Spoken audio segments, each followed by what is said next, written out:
Hey everyone, Captain Logan here. Just wanted to do another cinematic trailer breakdown. We're going to be talking about the Herald of the Flame this time. And as always, I want to preface these by letting you know that if you are watching this for the first time, this is not the best way to watch it. You want to make sure that you go and actually watch the video first. Then if you want to get some deeper dive into what's going on, maybe some things that you may have not noticed, then we'll kind of dive into that in this video. But we're going to be stopping, talking, all kinds of stuff like that. So if you guys are just watching this for the first time, this is definitely not the best way to go about it. So we're going to be diving into this. This is Herald of the Flame. This is probably the most excited that I've been for one of the adventures so far, and it really does tie to one, the kind of kicking off of Flameheart, as well as bringing back a character that's been in the game for a long time but has been quiet for a very, very long time, and that's Stitcher Jim. So I'm really excited to see like what's going to happen with this. But this cinematic trailer is probably one of my favorites so far. I think they've done a fantastic job building up the suspense. So if you don't know, we're in the Devil's Roar, and we're at Flameheart's tomb. This was part of this was Seabound Soul, I believe, and this has been after we've had the skull that was Flameheart's head destroyed by Captain Pendragon. And this is kind of Stitcher Jim has been working here for a while. It looks like he's got a couple kettles and some jugs of some stuff and a bunch of candles. He's got an anvil with a blacksmith's hammer and a stool going on. So he's been working here for quite a while, trying to rebuild whatever Flameheart is for this moment.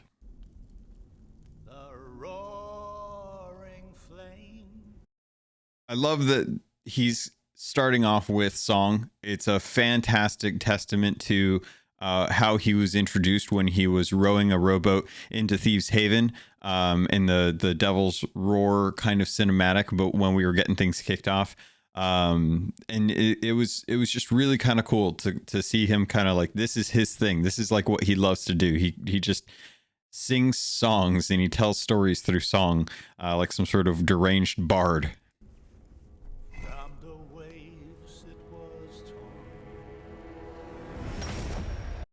Now, we don't really know what's going on here.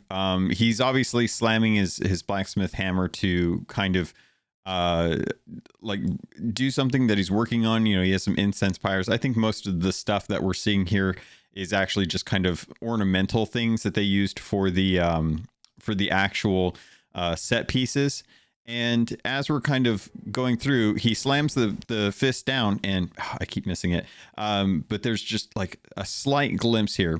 And it's interesting because it goes to what feels like a memory, right? It feels like it goes to the moment that we last saw Stitcher Jim, which was in Heart of Fire, after he had stuck his hand in the chest of rage.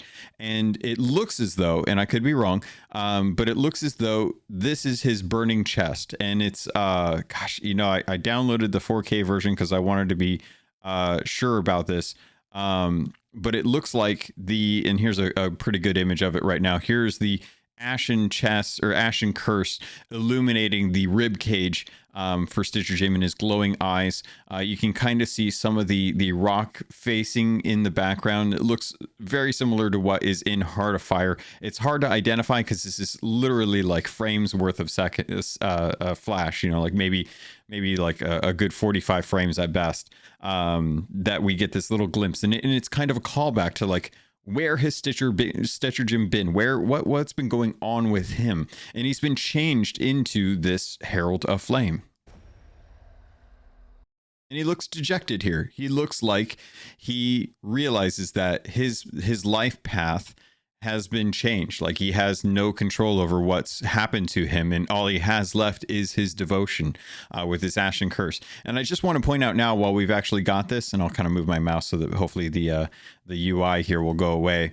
But I wanted to point out the fact that around Stitcher Jim's neck is no longer the ashen pendant, the alliance pendant that he had. It is Stitcher Jim's Flameheart Junior or Flameheart Senior's finger.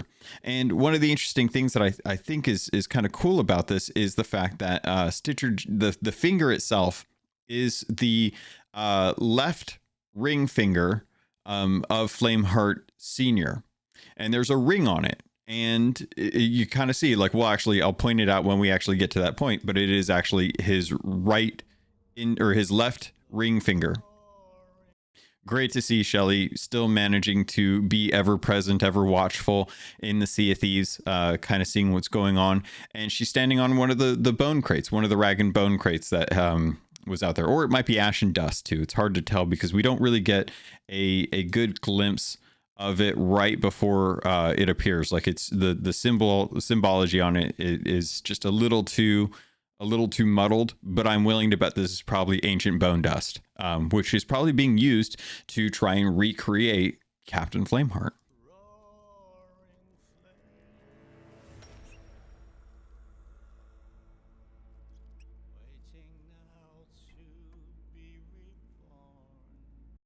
And the comment that he says there, the roaring flame was pulled from the waves, the roaring flame now waiting to be reborn.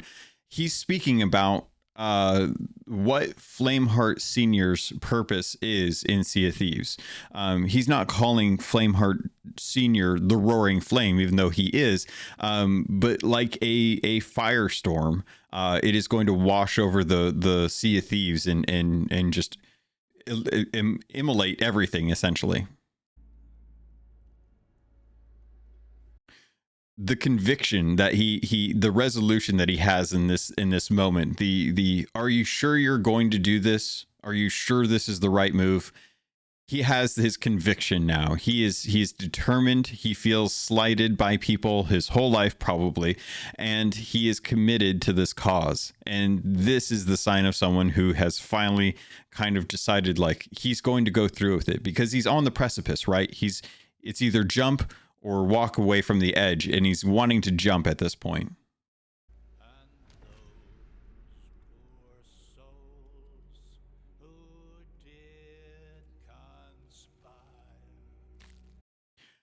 This was an interesting scene for me. I thought it was really kind of thoughtful. It felt like there was an understanding between Stitcher Jim and Flameheart Senior that we never got to actually see, but definitely speaks to the fact that Flameheart Jr. knew that his corpse would eventually have to be exhumed so that his soul could be released from his skull. He was intending for Pendragon to release his soul, and he knew that. So what did he do? He wanted to make sure that if any pirates were to come with Pendragon to actually open up the tomb, exhume his corpse, and use the Sword of Souls to release his spirit from the skull, that one thing in particular would be safe. And that was his wedding ring. If I'm assuming it's his wedding ring. I'm assuming it's his wedding ring. But his finger was removed, and it was his wedding ring finger. And it makes me wonder if that was one of the few precious things that he had that he wanted to have saved. Or on the off, and I'll argue a different perspective, much like the pieces of 8 in Pirates of the Caribbean movies, there weren't actually pieces of 8. It was just little trinkets that they had used, and those parts were used in the ritual to bind Calypso, and thus release Calypso as well. And it makes me wonder if the ring on his finger is something akin to that, something that is instrumental in his return, and without it, Stitcher Jim would not be able to proceed with the actual summoning or the whatever the ritual is going to be able to bring back Flameheart Senior. So two different sides of it. Very curious to see what the lore actually plays out as.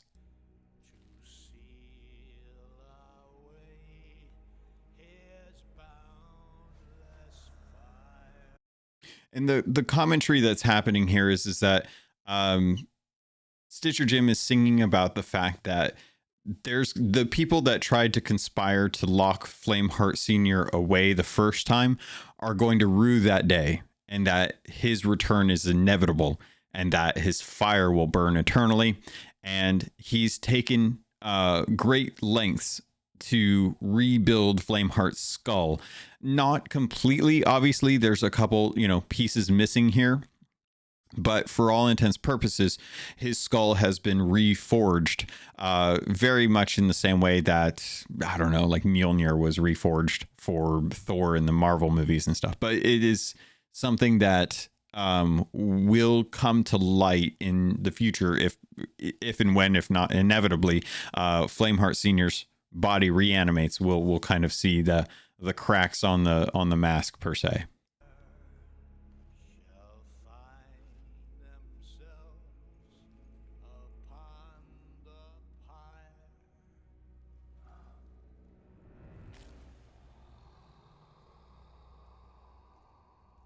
You can almost hear his master in the background breathing, waiting for this moment, like ever present, always watching, looming in the shadows and the darkness. Flameheart Senior is ready to be reborn. It's like God, it takes me back to like Ghostbusters 2, with Vigo the Carpathian trapped in the painting and needing an infant's body to be the vessel for his rebirth.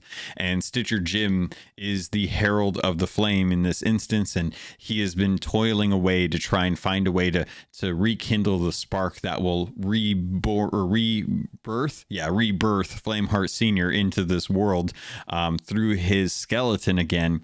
And Flameheart is waiting patiently, maybe impatiently, because every stroke of the hammer has had like this resonant breathing in the background. And now, as Stitcher Jim finally places the reforged skull upon Flameheart Senior's head, you can actually hear the echoing breaths, the deep cavernous breaths in this cave that is a funeral for him at this point.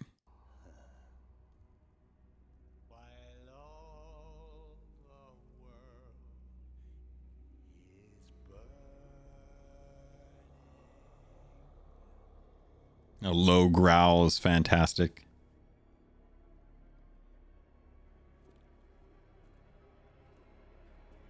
And there it is.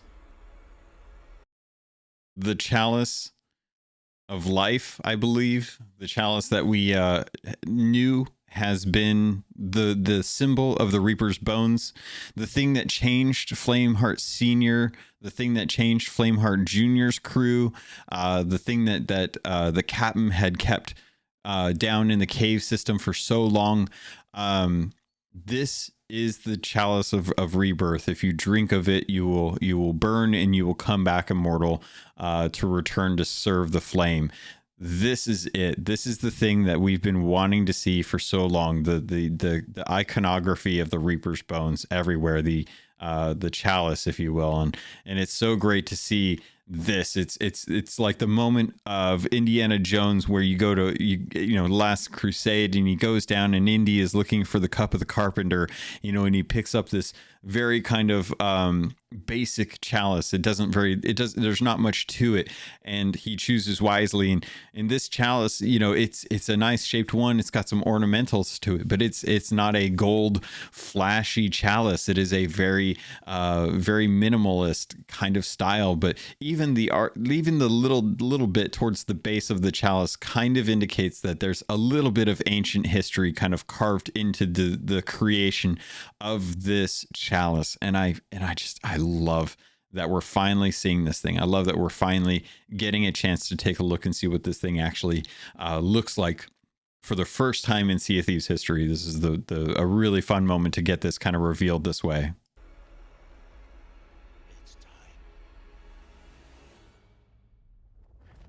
The Herald of the Flame, Sea of Thieves' 8th adventure, is coming out October 13th and running to the 27th. It's available on all Xbox consoles, PC, and cloud streaming. It is finally time to have Flameheart come back in full force, and I can't wait. So exciting. If you guys like this, definitely make sure you're liking and subscribing for these cinematic breakdowns. There's not too much as far as like actual little bits that we got this time. It's very straightforward, but some of the history that we have here is excellent, and it's a great homage to the slow burn that has been Flameheart's legacy.